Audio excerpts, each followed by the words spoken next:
Assalamualaikum warahmatullahi wabarakatuh. Kami dari kelompok 2 ingin mempresentasikan tentang tauhid sebagai inti ajaran Islam dan pandangan hidup Muslim. Perkenalkan, nama saya Anzili Rahma Janet Yasmin dan teman saya Jagat Nama saya Triputra Jagat Satrio. dan teman saya Nina. Saya Nina Mutmainah. Pada materi pertama akan dijelaskan kepada teman saya yaitu Nina. Dipersilakan Nina. A. Sistematika ajaran Islam. Islam pada hakikatnya adalah aturan atau undang-undang yang terdapat di dalam kitab dan sunnah, yang meliputi perintah serta larangan yang menjadi pedoman hidup manusia, baik kebahagiaan di dunia dan di akhirat. Secara umum, aturan itu meliputi 3 hal pokok, yaitu akidah, syariah, dan akhlak. Yang pertama, akidah. Akidah merupakan hakikat yang abadi yang tidak akan pernah berubah tentang Allah dan hubungannya dengan alam.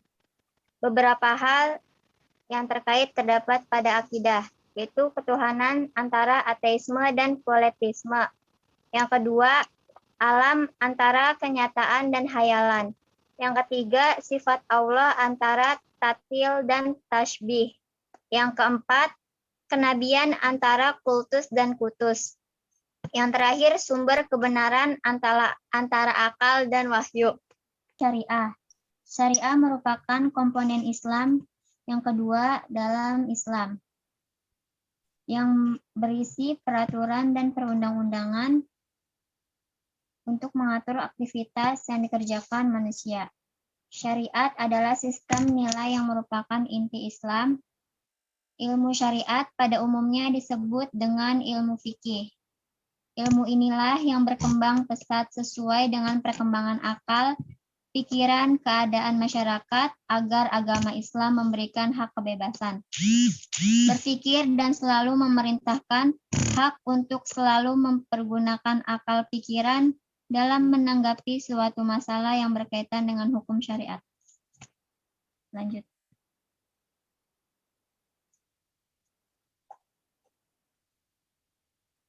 Yang ketiga, akhlak.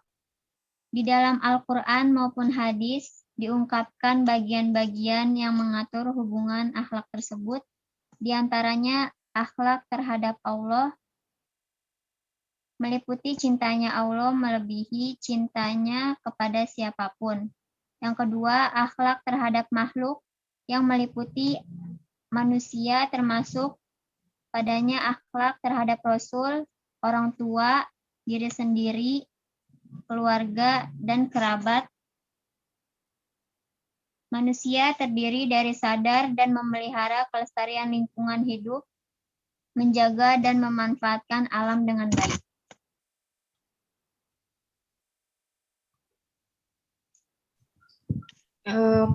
Materi yang kedua akan dijelaskan oleh saya yaitu inti akidah Islam.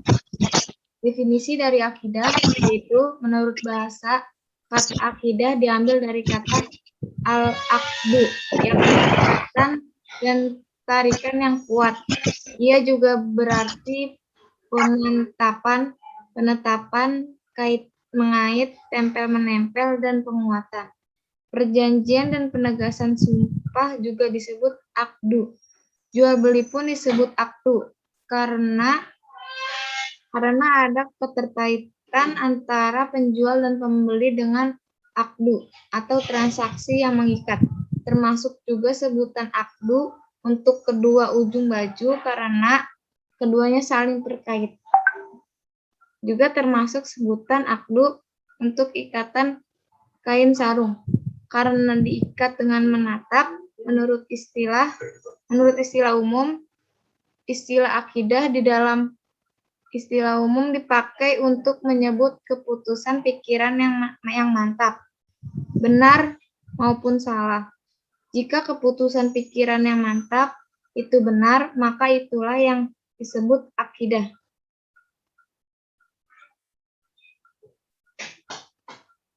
Akidah yang benar, seperti keyakinan umat Islam tentang keesaan Allah. dan jika salah maka itulah yang disebut akidah yang batil, seperti keyakinan umat Nasrani bahwa Allah adalah salah satu dari 3 oknum Tuhan atau Trinitas. Istilah akidah juga digunakan untuk menyebut kepercayaan yang mantap dan keputusan tegas yang tidak bisa dihinggapi kebimbangan, yaitu apa-apa yang dipercayai oleh seseorang diikat kuat oleh sanubarinya dan dijadikannya sebagai mazhab atau agama yang dianutnya tanpa melihat benar atau tidaknya, serta merupakan perbuatan hati, yaitu kepercayaan hati dan pembenarannya kepada sesuatu. Next. Di sini saya akan menjelaskan akidah Islamnya itu sendiri. Iman kepada Allah Subhanahu wa Ta'ala artinya meyakini dengan sepenuh hati bahwa Allah Subhanahu wa Ta'ala itu wajib tersifati dengan sifat yang wajib baginya, mustahil memiliki sifat yang mustahil baginya, dan memiliki sifat yang jais baginya, yaitu berkehendak atau tidak berkehendak, serta seluruh muatan Al-Quran Al-Karim dan As-Sunnah As-Sahihah merupakan pokok agama, perintah-perintah dan berita-beritanya, serta apa saja yang disepakati oleh generasi salafus salih atau ijma, dan kepasrahan total kepada Allah Ta'ala dalam hal keputusan hukum, perintah, takdir maupun syara'ah, serta ketundukan kepada Rasulullah dengan cara mematuhinya, menerima keputusan hukumnya, dan mengikutinya. Yang dimaksud akidah pokok dalam Islam adalah rukun iman. Berbeda dengan yang lainnya, konsep iman dengan langsung dipengaruhi oleh teori mengenai kekuatan akal dan fungsi wahyu. Akidah pokok yang dipercayai oleh tiap-tiap muslim yang termasuk unsur pertama dari unsur keimanan ialah mempercayai. Next. Selanjutnya di sini ada rukun iman. Kita perlu ketahui rukun iman ada 6, yaitu yang pertama iman kepada Allah, yang kedua iman kepada malaikat-malaikat Allah, dan yang ketiga iman kepada kitab-kitab Allah, keempat iman kepada Rasul, kelima iman kepada hari akhir, dan keenam iman kepada qada dan qadar.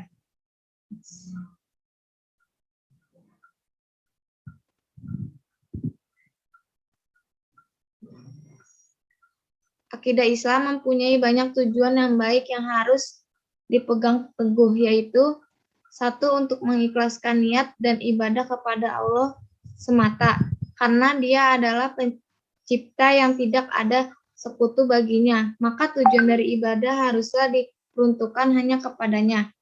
Kedua, membebaskan akal dan pikiran dari kekeliruan yang timbul karena jiwa yang kosong dari akidah. Dan orang yang jiwanya kosong dari akidah, terkadang ia menyembah atau menjadi budak materi yang nyata saja, dan ada kalanya terjatuh pada berbagai kesesatan akidah dan khurafat. Dan yang ketiga ada ketenangan jiwa dan pikiran, terhindar dari kecemasan dalam jiwa dan kegoncangan pikiran, karena akidah akan menghubungkan orang mukmin dengan penciptanya, lalu meridhoi Dia sebagai Tuhan yang mengatur, hakim yang membuat syariat. Oleh karena itu, jiwa menerima takdir, dadanya lapang menyerah, lalu tidak mencari Tuhan pengganti. X. C. Tauhid sebagai pandangan hidup dan asas peradaban. Manusia diciptakan Allah dalam struktur yang paling baik di antara makhluk Allah yang lain.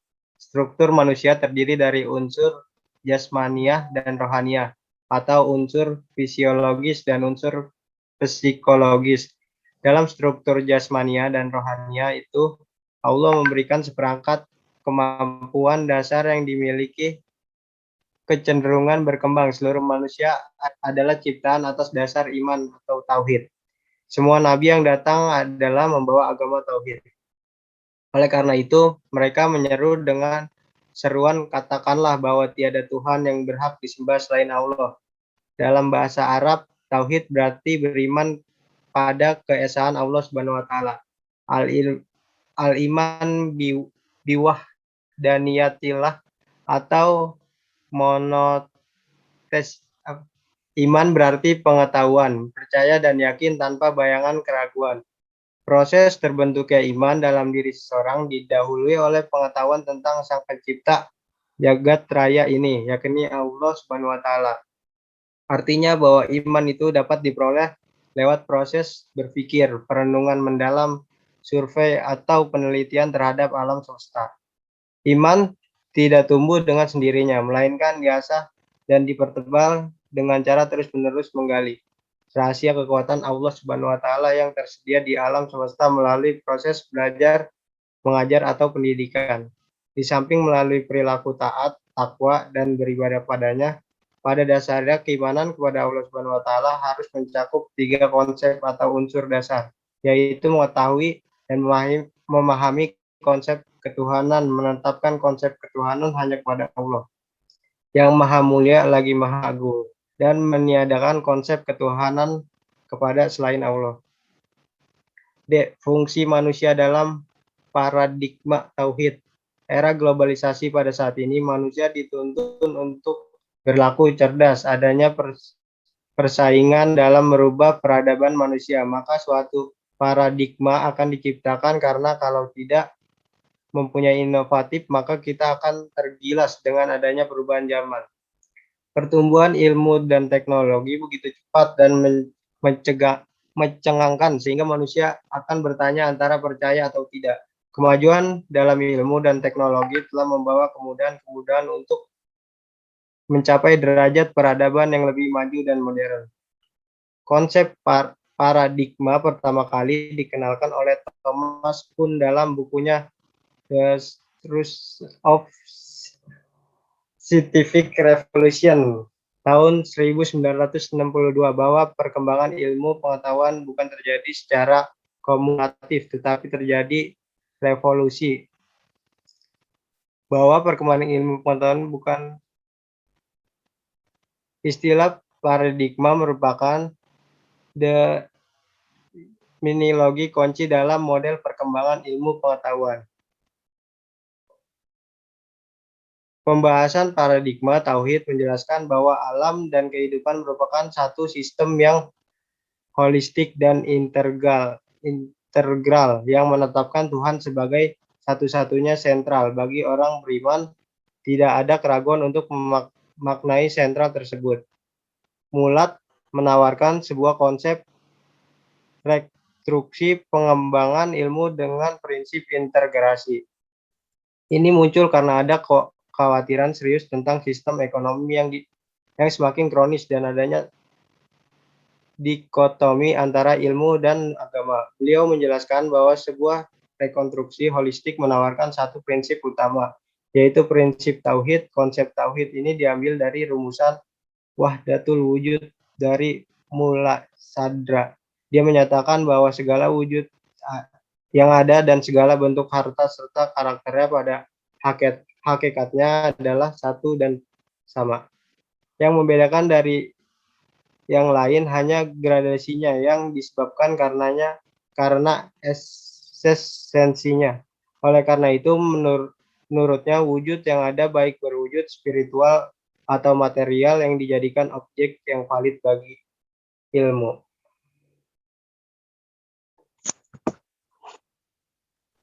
Sekian dari kelompok kami, kurang lebihnya mohon maaf. Wassalamualaikum Wassalamualaikum warahmatullahi wabarakatuh.